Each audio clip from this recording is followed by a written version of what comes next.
What is up guys, JayFerGaming here, welcome to more F1XL Season 8 highlights. This is the Chinese Grand Prix Round 10, so we're nearly at the halfway point this season.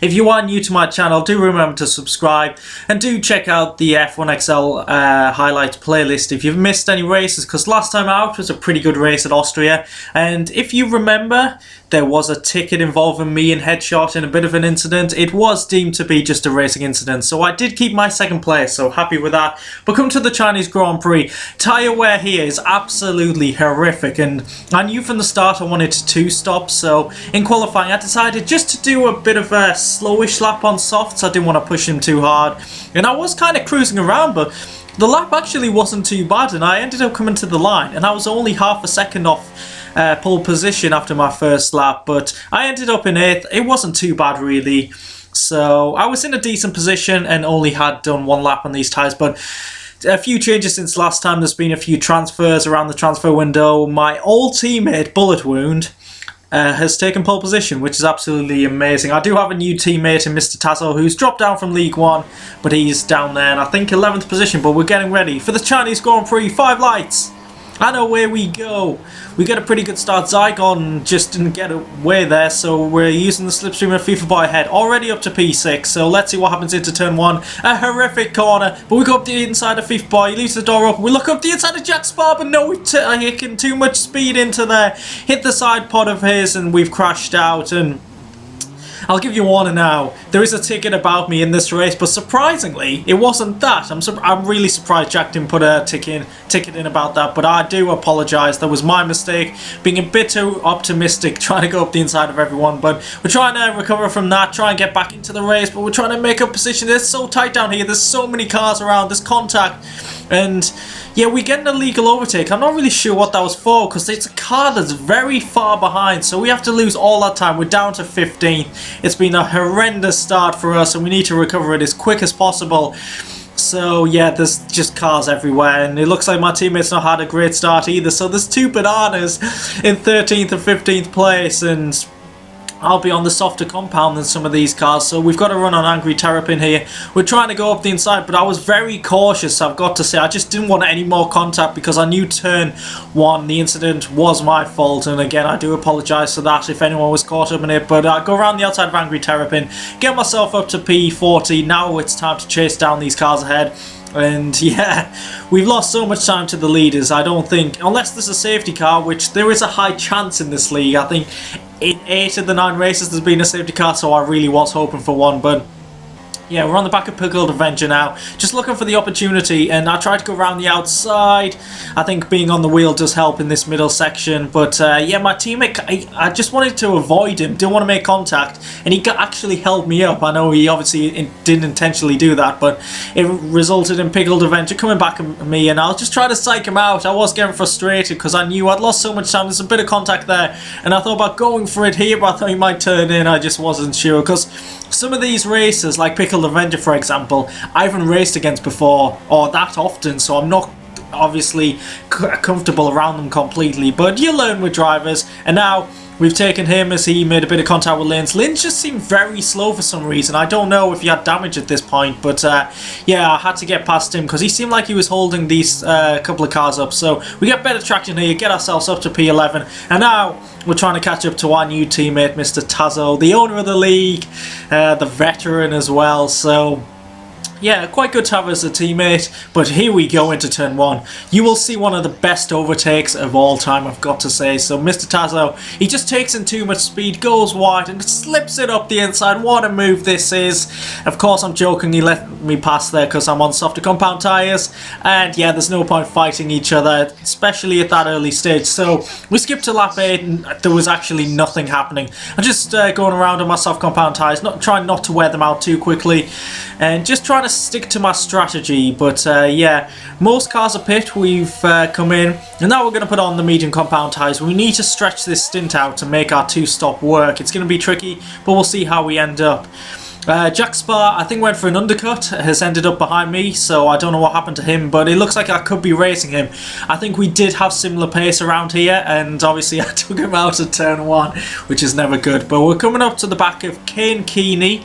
I think this is a new guy in the league. I'm not 100% sure if he's changed his gamer tag, but I think this was his first race, so he looks like he's got some decent pace and looks like, yeah, it could be a good addition to the league. But we get the move done. We're up to P5 now, and I'm going to be honest, in this race I didn't know my genuine position as I go wide of the hairpin, but we luckily keep fit.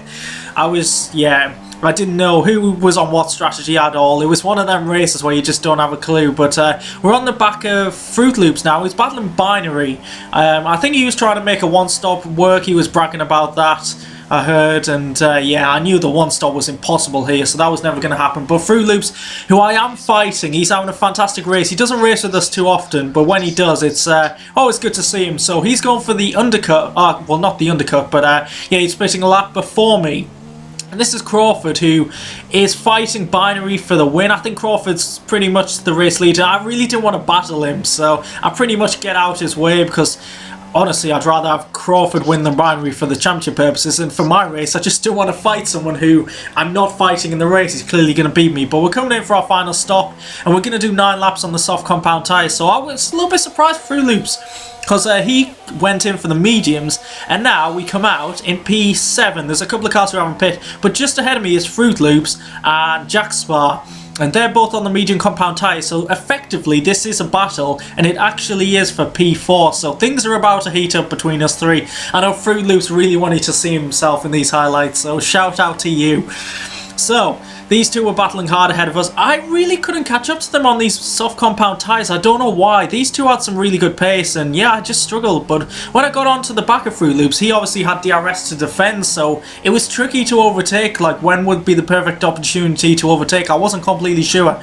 And obviously these soft compound tyres are going to go off before the medium, so I was in a bit of a tricky situation. So our teammates in the pits, looks like he's going to come out in around P7 or 8, but just looking for the opportunity into turn 1. Obviously going to keep it cleaner than the first lap, but Fruit Loops was all over Jack at this point. I think Jack pitted probably a lap before Fruit Loops.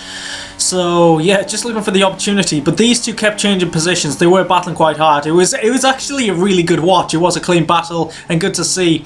But Jack Sparr's gone a little bit wide there, looking for better traction, but Fruit Loops is on the mark there, so he keeps ahead of us. But yeah, Fruit Loops, I'd get close enough in the final corner and he'd just take it so slowly, so I lost my momentum. I don't know if that was an intentional tactic there. We're just trying to psych him out because Fruit Loops might go for the move. Oh, I crapped myself there when I saw that bit of lag. I really got scared, that's why I went so wide. Oh, I thought there might be contact there. I'm just trying to pounce and I just didn't know what to do in this situation. But this time we were so much closer to Fruit Loops, so I thought I'm going to go for the move, DRS, and I tried to box him in here, but I think he knew what I was trying to do, so he kind of nudged me out there. And are we going to go for the move, braking later? But he's hanging it out there. This could be very close, and we're still side by side, but once again I can't get past him. The car behind me is a back marker. I had to make sure. I didn't want this to be a four-way battle, but still we can't get past. And it was annoying. But yeah, it was a fun battle at the same time, so just trying to use DRS. Fruit Loops is going for the move. There's Binary ahead who's come out the pits. Final stop, there's a bit of contact there. And now we're looking to take Jack Sparr. Fruit Loops was on my inside, but oh, I didn't see him here. We made contact, and we did discuss this after the race. We did agree it was a 50-50 incident, so sorry about that. And now Binary, who went off the track at turn 1, is on my rear wing. Is he going to go for the move? He probably will, knowing the rest of the what's happened in the past. So, a bit of Red Bull Team Radio coming up.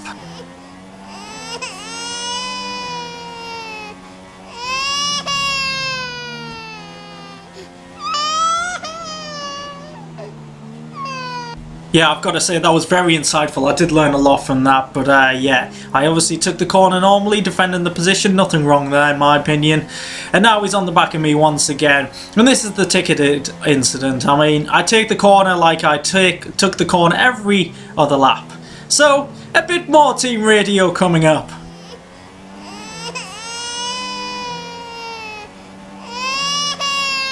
I've got to say, insightful once again. You learn more and more every day from this guy. But I got a ticket for that against me. I mean, I took the corner the same as I did before. I think he was being too optimistic. I mean, wait for the DRS straight. It's because he's got a penalty from previous race for taking my teammate out. 10-second penalty, and yeah, this felt exactly like Austria, that someone's losing a position because of a penalty. So it just doesn't justify this penalty or ticket or whatever. So I don't even know if it was a racing incident. I think he just steamed into the side of me, to be fair. So I'm not even going to analyse it because I don't think it's even worth it. But now he's on the back of me. I've got worn tyres, so he could easily get past on the DRS straight. So he lost 3 seconds, 3 or 4 seconds maybe, and he's put in a ticket. I can't get over that. The ticket system isn't getting used properly, and I thought I'd squeeze him. Yeah, why not?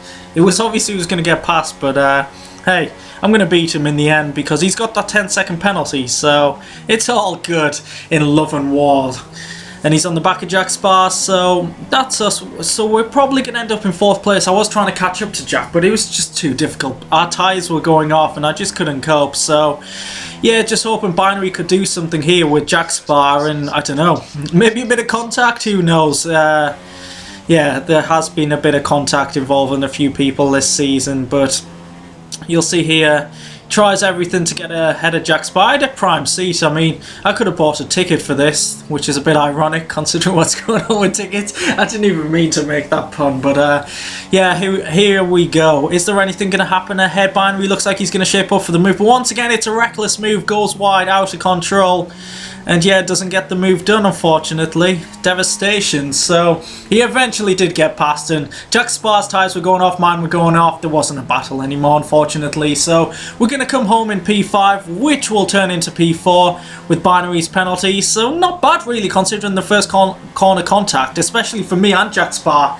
So we were involved and we're near the back at the start. So ending up 3rd and 4th isn't bad. So there obviously is the ticket situation. I'm going to be honest, I don't think I'm going to get a penalty because I don't think it's worthy of a penalty. Putting in a ticket for losing a few seconds, even if it was my fault, then it's a bit dumb. But looking at the results, Crawford takes his debut victory in F1XL, so congrats to him. Headshot and Jack Sparr make up the rest of the podium, and we get some more solid points in this season. My teammate on his debut in League 2, will he get a position off Binary? He doesn't actually, so he ends up in 7th, but some more solid points there. So if you have enjoyed these highlights, please do leave a like, subscribe if you haven't already, and I'll catch you in the next highlight with no crying babies on the radio. Good night.